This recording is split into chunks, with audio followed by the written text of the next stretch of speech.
Washington. We are all sick and tired of this virus, White House Press Secretary Jen Psaki said on Wednesday, just minutes after the first U.S. case of the new Omicron variant was discovered in San Francisco.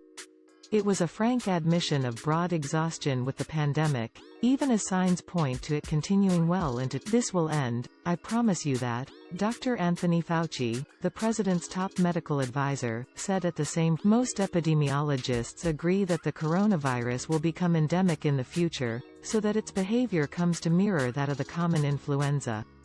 When that future will arrive, however, nobody yet knows.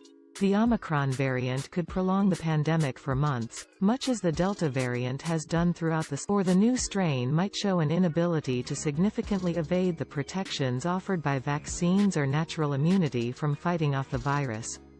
The world scientists are racing to determine how threatening Omicron actually is, with more information expected. The California patient who is the first known Omicron case in the United States was showing mild symptoms that are improving, according to a Centers for Disease Control and Prevention statement.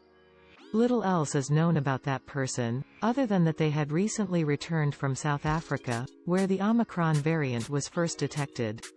Significantly, the person had not received a booster shot, which likely Fauci made that point repeatedly at Wednesday's briefing. If you're eligible for boosting, get boosted right now, he said, advising that people not wait for an Omicron-specific booster shot.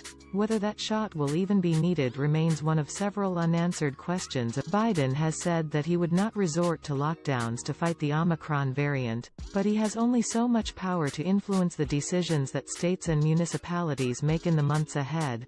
Even if blame for closed schools or shuttered businesses is ultimately bound to affect his own standing with the. So far, the White House has tried to achieve a positive middle ground in the face of Omicron, somewhere between the doomsaying of social media and cable news on one hand, and the unrealistic optimism that marked the Trump administration's response to the coronavirus. This new variant is cause for continued vigilance, not panic, White House Pandemic Response Team Coordinator Jeff Zients said in his own statement in response to the nation's first Omicron case.